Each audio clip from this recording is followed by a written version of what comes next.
Bonjour à tous et à tous et merci de nous rester fidèles pour votre flash d'information sur Malikounda Info Web TV.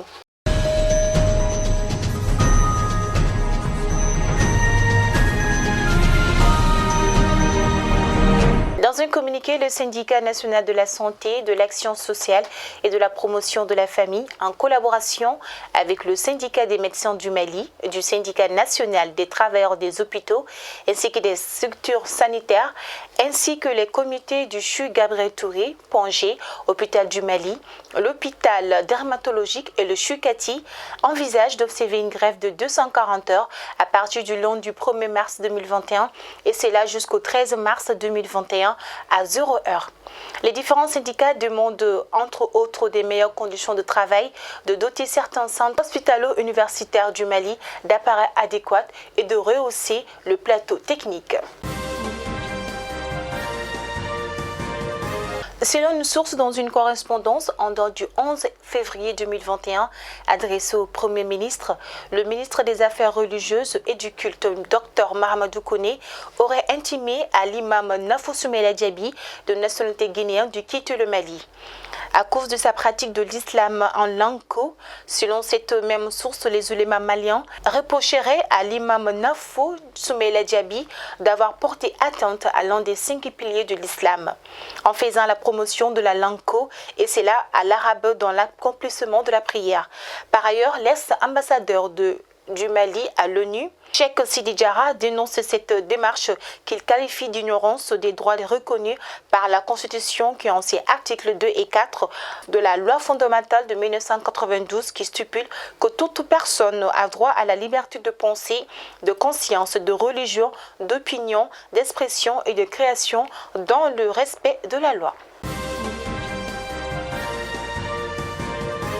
À l'occasion d'une réunion du Bureau exécutif national de la coordination des mouvements, associations et sympathisants de l'imam Mohamed Diko, M. Seydou Oumar Sissi, secrétaire général, a réitéré la désignation de Youssouf Daba Diawara comme étant le seul coordinateur général légal et légitime de la CEMA. Selon lui, il fallait mettre de l'ordre au sein de la coordination pour ne pas qu'elle se déroute de la ligne qu'elle s'est fixée. Certaines personnes avaient emprunté un autre chemin qui n'est pas celui des idéaux de la CEMA, tel que l'imam Mohamed Diko a-t-il fait savoir. Mardi dernier, le bureau de la coordination des associations des déguerpis de Niamakoro a animé une conférence de presse avec le soutien de l'Union des associations et des coordinations d'associations pour le développement de la défense des droits des démunis. Les représentants des chefs des quartiers de Kalabankoro ainsi que de Niamakoro ont participé à cette conférence qui avait pour objectif de demander le soutien de tous pour que les autorités arrêtent la démolition des maisons entamées. Selon les conférenciers, cette opération de démolition met plusieurs familles dans une situation inconfortable, surtout à cette période de crise multiforme que traverse notre pays. Ils disent posséder des documents officiels de l'État, dont des permis délivrés. Après l'arrêt du travail observé hier 17 février 2021, les transporteurs du Mali ont repris de service. Notons que cet arrêt de travail des transporteurs fait suite à la décision du ministère des Transports et des Infrastructures relative au paiement de la redevance de péage par passage à tous les postes de péage. Les dirigeants du syndicat national des transporteurs routiers urbains et interurbains du Mali disent préférer une augmentation de paiement une seule fois en 24 heures plutôt que de payer à chaque passage. Le mardi dernier, la chambre d'accusation de la Cour d'appel du Bamako s'est penchée sur le dossier de déstabilisation des institutions de la transition. L'avocat général de la chambre a requis la nullité de la procédure et plaidé pour la levée des mandats de dépôt contre les inculpés Youssouf Mohamed Batili d'Irasbach, Vital Robert Diop, PDG de PMI, Souleymane Kansay, Agiboutal et Mahamadou Koné.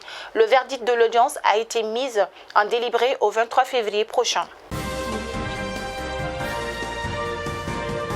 Actualité internationale en dehors de nos frontières, plus précisément au Sénégal, où l'Assemblée nationale a ratifié hier mercredi la composition de la commission ad hoc qui sera chargée de statuer sur la procédure de levée de l'immunité parlementaire d'Ousmane Sonko. Des députés de l'opposition ont quitté la salle avant le vote sur la composition de la commission ad hoc pour contester cette décision de levée de l'immunité de l'opposant Ousmane Sonko, accusé de viol avec menace de mort sur la vie d'une employée d'un salon de massage de Dakar.